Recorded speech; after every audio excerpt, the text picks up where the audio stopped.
Uh,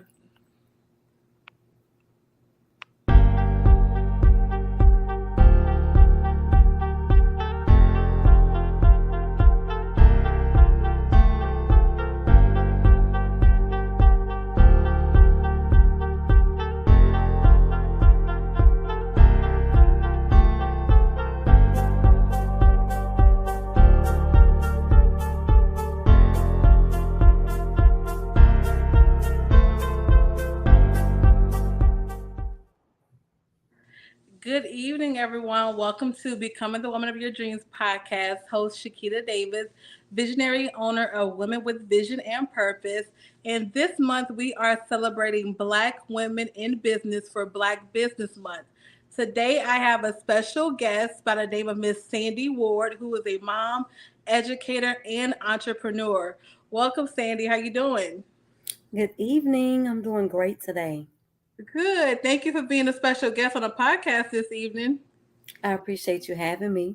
Yes, ma'am. Yes. So, we're going to go straight into it. I want you to tell our viewers who is Sandy Ward, where is she from? Give us the backstory of who you are. I am Miss Sandy Ward. I am a Houston native, born in Houston, Texas. I stayed with my mother and father. I am the only girl with three brothers. That's who made me rough and tough. I have parents that were educators, so I grew up with education being very strong in our household, which led me to become an educator. I've been teaching now for 20 years. I'm also a author. I am the author of A Daily Dose of Sunshine. I have three beautiful children of my own now. I have my own businesses that I've started, and that's just me in a nutshell.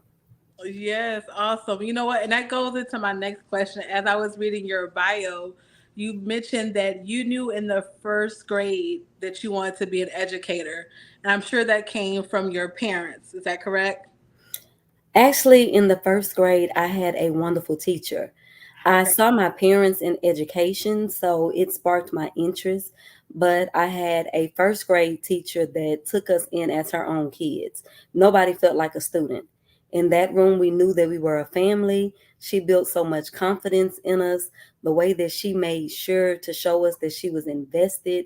That lady followed me from first grade all the way to 12th grade and beyond. Oh, She wow. became family, not just a teacher. And after having such a great teacher, when I went on to have teachers that weren't so great, I knew that I wanted to be able to be as good as she was. Oh, that is great. That's good. So you had a great role model from first to 12th grade who I'm pretty sure encouraged you along the way. And I'm sure till this day, do you still have contact with her as well? I had contact with her up until after I finished school. We were still in contact, but I haven't talked to her in recent years. I was in contact with her daughter a few years back, but I haven't talked to her lately. Okay, good, good. Thanks for sharing that. So you did mention that you are author of A Daily Dose of Sunshine. And as I was looking for my book, of course, I left it at work because I keep it at my desk because I'm like, you know what? When I'm feeling cloudy or things are just not as what I want them to be, I pull up my book and I read A Daily Dose of Sunshine. So share with us what inspired you to write A Daily Dose of Sunshine. I was the friend that always sent inspirational messages to my friends, just a quick prayer or just a quick word. And we were joking one day because I was talking with them and I was saying, people want to make God so complicated. And he's not. He is who he says he is. And it's not as hard to understand him as some people want to think. And I said, sometimes we have to get out of our head and get out of our way. And we have to just understand what God is trying to say to us. And sometimes he just wants to say, look, you tripping. It doesn't take all that. If he could give us the hood version. And they said, you know what, we need that. You ought to give us that hood version. And it started off as a running joke. And I started writing them inspirational messages. And I was like, look, if God could give you the hood version, he would say that it doesn't take all that. That's not what you need to do. And it went from me sending it to 5 people, to 10 people, to 50 people, to 100 people. And they said, you know, you really need to get this out. And it was just meant to be for my close circle of friends. And God said, it's your time. Go ahead and share this with others because somebody needs to know it's not that complex. Yes, no, thank you. Well, I'm glad that you did decide to go outside of your group circle and put the book out there. It is very informative and it's straight to the point and it helps you get that gut check real quick. So I definitely appreciate you for, listening to God and going outside of your circle and getting the book published for others. Yeah, so next I do want to speak about, I know in your bio you also referenced to, traveling through grief and how you were always encouraging others and that brought comfort to you. So how were you just able to comfort others in the midst of your going through? Why was that so, I guess I want to say, at ease for you possibly? I think sometimes we have to understand, especially walking a Christian walk, that it's not no one's exempt. We're all going to go through, but it's how you go through. You don't have to go through just crawling with your head down. You can go through with your head held up and knowing that I'm going to get through this. And I had life all planned out. And I knew who I was marrying, the kids that I was going to have, how we were going to travel, the grandparents that we were going to be. So when cancer showed up at our door and God took my best friend home, it was like, wait, this wasn't in the plan. So what do I do now? Do I just tuck tail and go under a rock, or do I let people know that there's still life after? That yes, it's going to be hard because he said if you make it look too easy, somebody else is going to think that's the experience. But I need them to know that they can still get through this, that there's still life on the other side of grief. And people would come and just sit and stare and say, I don't really know what to say to you. And I said, well, let me tell you, God is still good in the midst of it. And they said, but how can you say that? And I said, I can say it because I've lived it, because this is what I've been through. I can tell you how he's brought me through. And I had to say, well, God, we had life all figured out.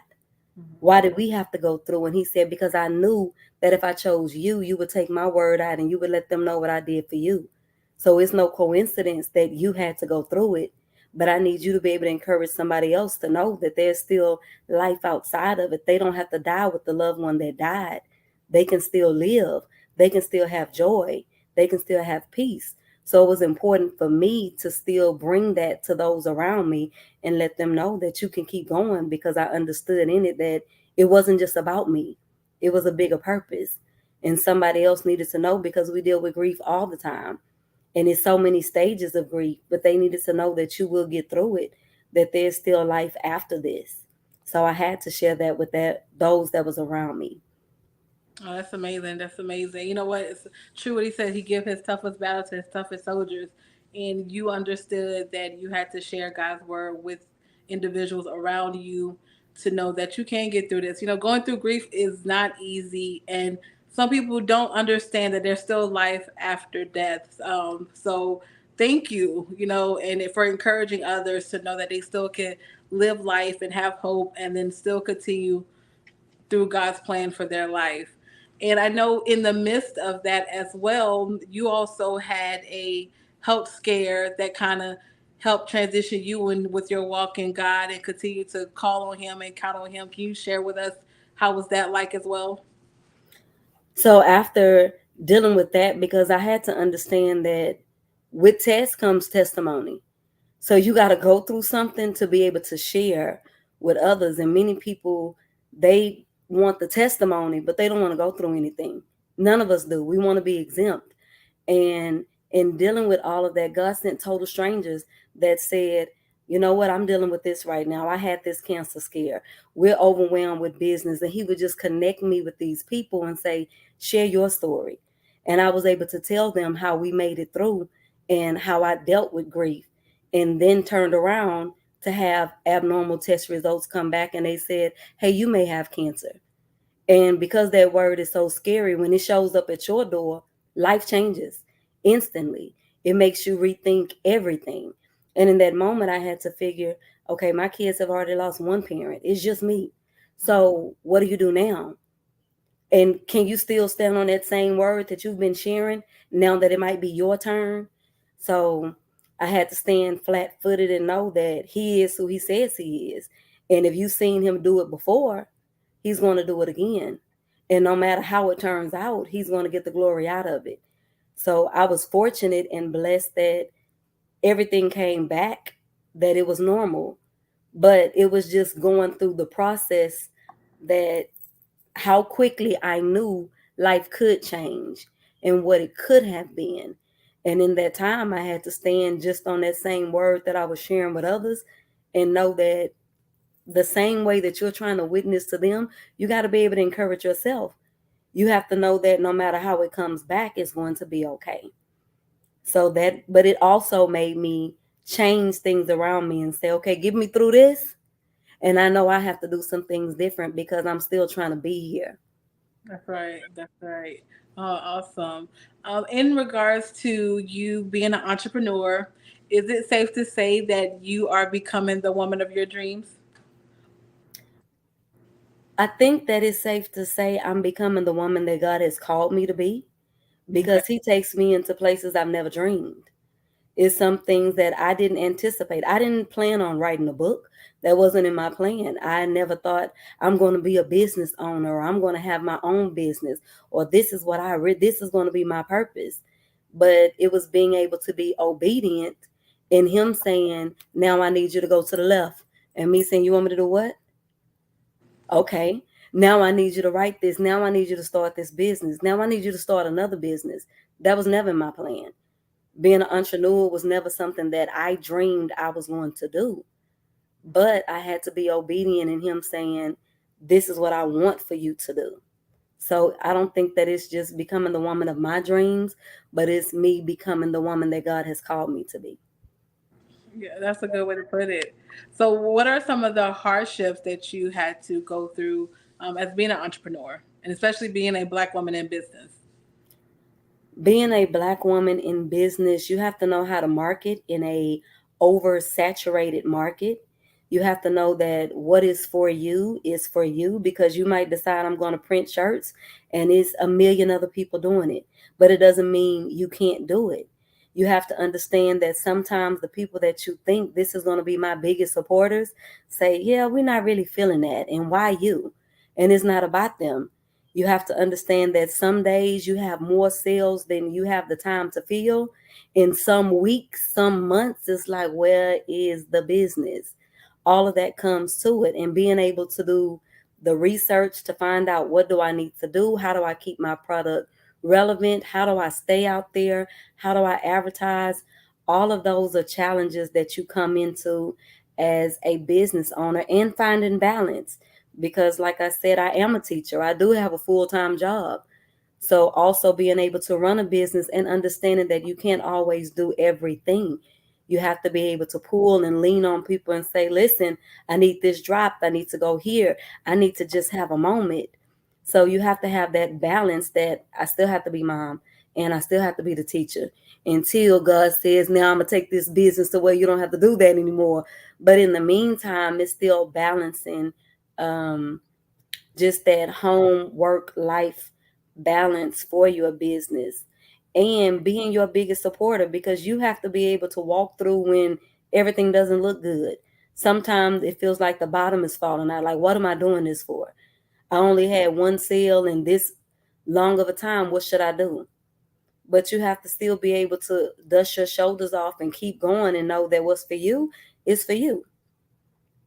Absolutely, absolutely. You know, and I'm still reading your bio here. I would like for you to share with us in regards to the scholarship that you have that support families that have been impacted by cancer. And when did you start that? And if you know roughly how many families, have you all supported? And what are the criterias in regards to the scholarship? So I actually started the scholarship 2 years ago, from walking through the challenges of cancer.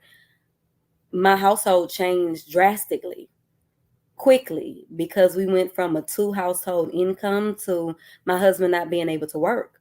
We went through some weeks we had over $2,000 extra in bills per week. Some treatments where they're saying, before we see you today, we need you to be able to put down this many $1,000 today.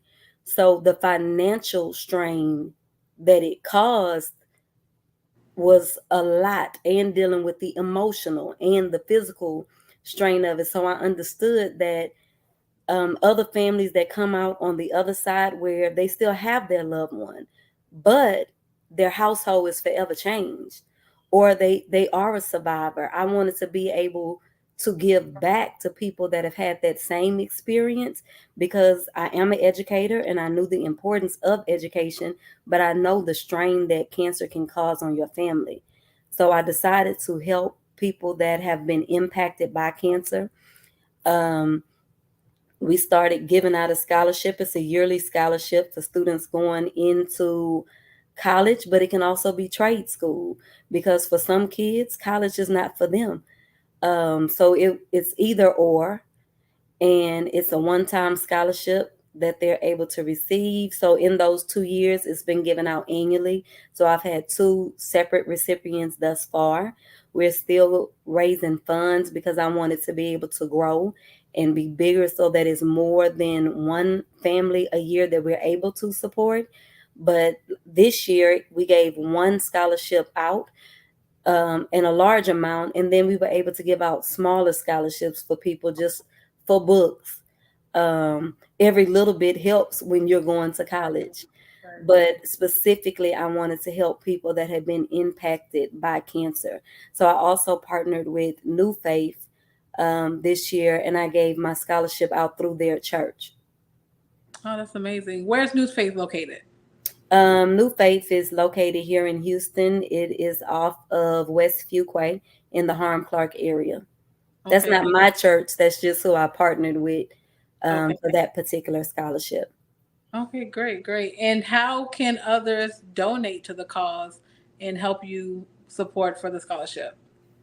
They can reach out to me so that I can give them the information. We do accept payments via Zelle and Cash App.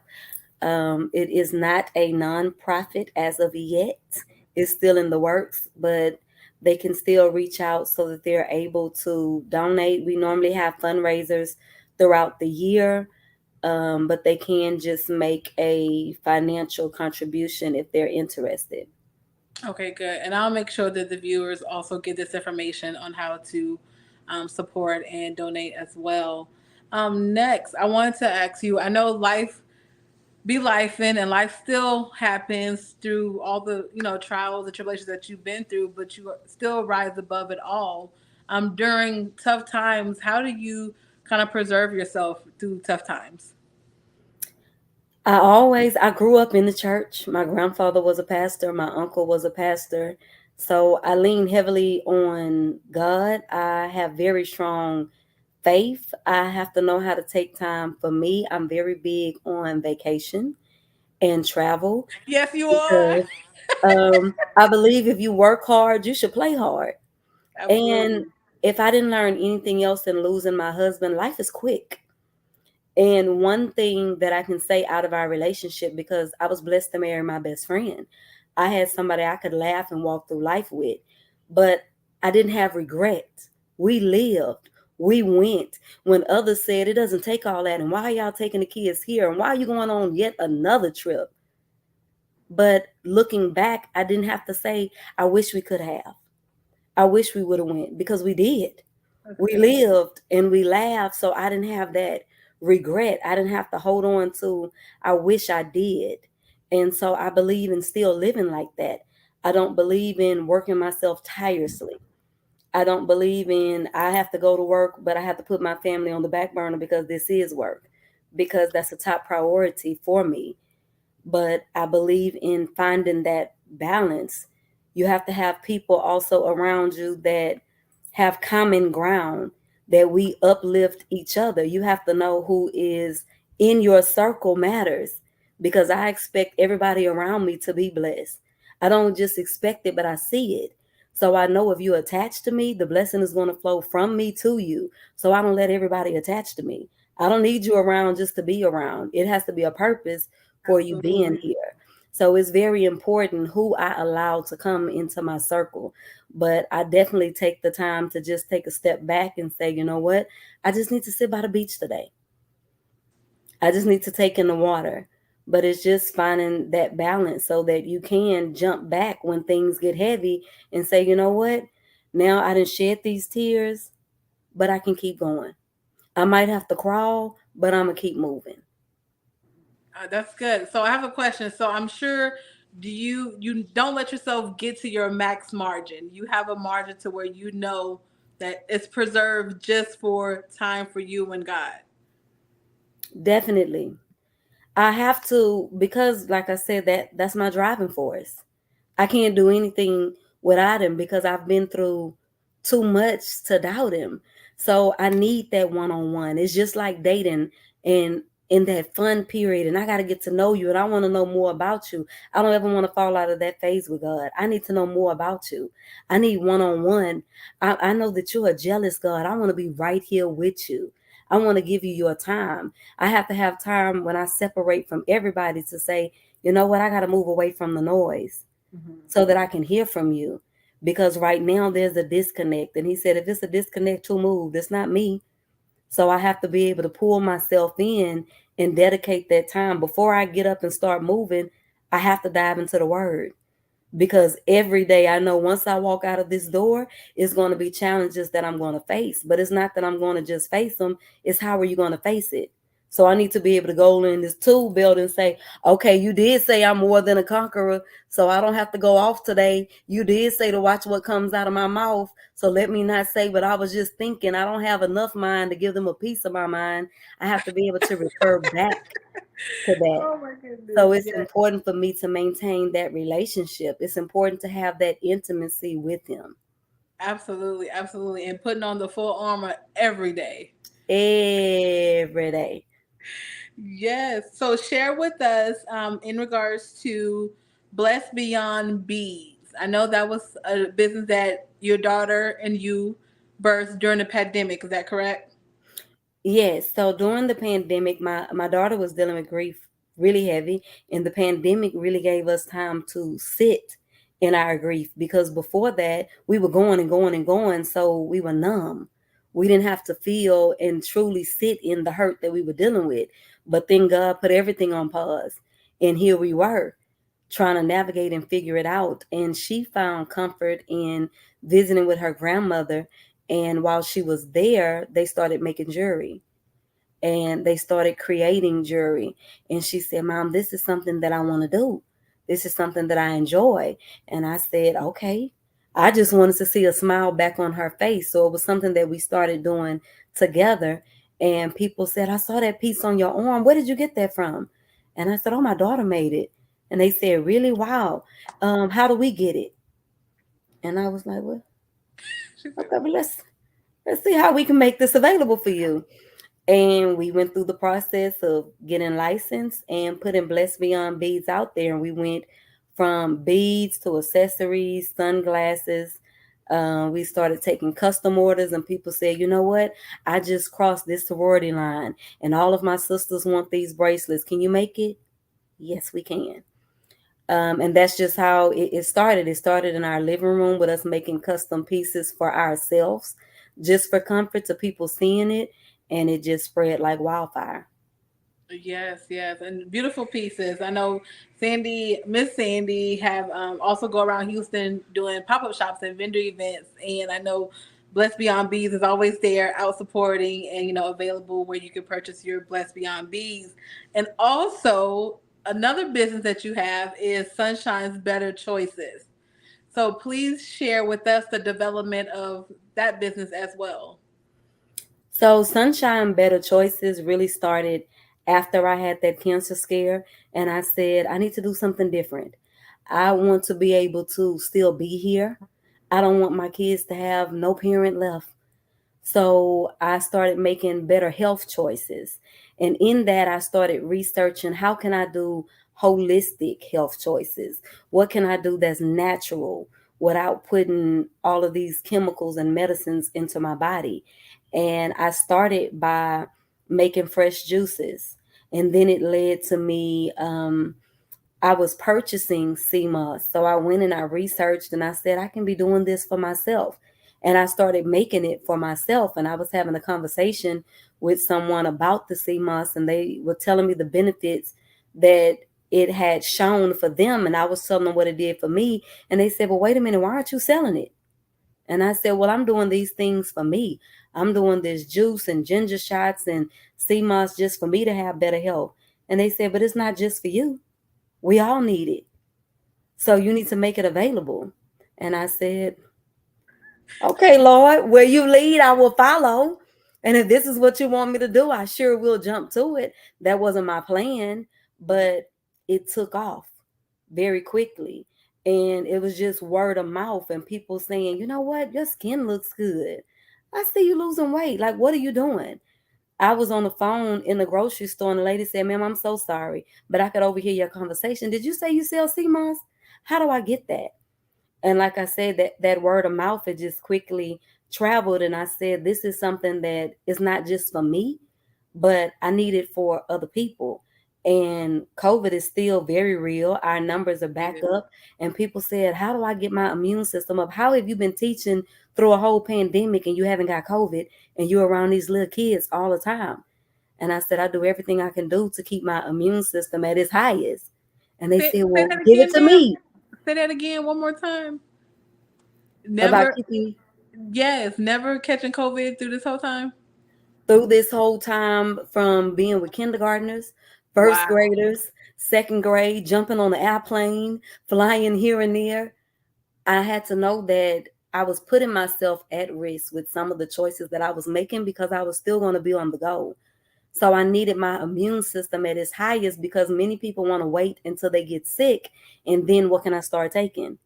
But if you take what you need to take, you don't have to worry about getting sick. I know that's right. And throughout that time, I didn't get COVID.